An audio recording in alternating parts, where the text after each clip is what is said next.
తొలిసారి కాంగ్రెస్ కు జై కొట్టి బీఆర్ఎస్ ను చీకొట్టిన ఓవైసీ. అసెంబ్లీ ఎన్నికల్లో మాదిరిగానే లోక్సభ ఎన్నికల్లో కూడా తెలంగాణ ప్రజలు కాంగ్రెస్ పార్టీని ప్రజలు ఆశీర్వదించారని ముఖ్యమంత్రి రేవంత్ రెడ్డి అన్నారు. ఆయన మీడియా సమావేశంలో మాట్లాడుతూ చరిత్రలో బీఆర్ఎస్ కు పార్లమెంట్ లో స్థానం లేకుండా పోయింది అన్నారు.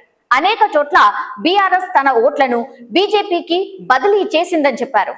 మెదక్లో బీఆర్ఎస్ అభ్యర్థిని హరీష్ రావు నమ్మించి మోసం చేశాడని, లోపాయికారిగా బీజేపీ అభ్యర్థి రఘునందన్ రావుకు మద్దతు తెలియజేశారని రేవంత్ రెడ్డి ఆరోపించారు. బీజేపీని గెలిపించడానికి బీఆర్ఎస్ నేతలు ఆత్మ బలిదానాలు చేసుకున్నారన్నారు సీఎం రేవంత్ రెడ్డి. సో మెదక్ లో బీఆర్ఎస్ ఓట్లన్నింటినీ బీజేపీకి బదిలీ చేసి కాంగ్రెస్ ను ఓడించే ప్రయత్నం చేశారని ఆయన విమర్శించారు. గతంలో కాంగ్రెస్ కు 3 ఎంపీ స్థానాలు ఉంటే ఈసారి కాంగ్రెస్ 8 పార్లమెంట్ స్థానాల్లో గెలిచింది అన్నారు. ఇదే కాకుండా కంటోన్మెంట్ అసెంబ్లీ స్థానాన్ని కూడా దక్కించుకొని తమ బలాన్ని శాసనసభలో పెంచుకున్నామని ఆయన తెలియజేశారు. బీఆర్ఎస్ రాష్ట్ర ఆవిర్భావ వేడుకలకు దూరంగా ఉండి ప్రజలను అవమానించిందని రేవంత్ రెడ్డి అన్నారు. అసెంబ్లీ ఎన్నికలతో పోలిస్తే పార్లమెంట్ ఎన్నికల్లో తమ ఓట్ల శాతం పెరిగిందని రేవంత్ రెడ్డి చెప్పారు.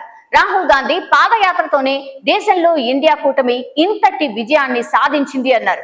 పూర్తి స్థాయి మెజార్టీ రాని నరేంద్ర మోడీ నైతిక బాధ్యత వహిస్తూ ప్రధాని పదవికి రాజీనామా చేయాలని ఆయన డిమాండ్ చేశారు. రాష్ట్రంలో ఏ ఫలితం వచ్చినా అందుకు బాధ్యత తనదే అన్నారు.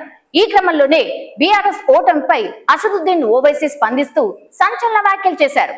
పార్లమెంట్ ఎన్నికల్లో బీఆర్ఎస్ ది తప్పుడు వ్యూహమని ఎంఐఎం ఎంపీ అసదుద్దీన్ ఓవైసీ అన్నారు. బీఆర్ఎస్ అలా ఎందుకు చేసిందో తనకు అర్థం కాలేదన్నారు. తనకు ఆ విషయం కూడా తెలియదని చెప్పారు. బీఆర్ఎస్ నేతలు కాంగ్రెస్ ఓటమే టార్గెట్ గా బహిరంగంగానే బీజేపీకి మద్దతు తెలపడం బాధాకరమని అసదుద్దీన్ ఓవైసీ అభిప్రాయపడ్డారు. బీజేపీకి ఈసారి మద్దతిచ్చి బీఆర్ఎస్ ఈ వ్యూహంతో తప్పుదారి పట్టిందని కేసీఆర్ కు హెచ్చరించారు.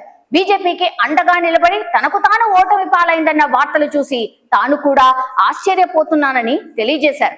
బీఆర్ఎస్ ఇలాగే కొనసాగితే దాని మనుగడను అదే నాశనం చేసుకుంటుందని అసదుద్దీన్ ఓవైసీ అభిప్రాయపడ్డారు.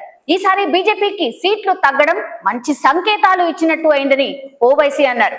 ఓవైసీ తీరు చూస్తుంటే బీఆర్ఎస్ కు గుడ్ బై చెప్పినట్టే అని కనబడుతోంది.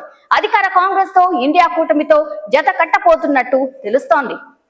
మరిన్ని అప్డేట్స్ కోసం మా కాయ్ టీవీని సబ్స్క్రైబ్ చేసుకోండి.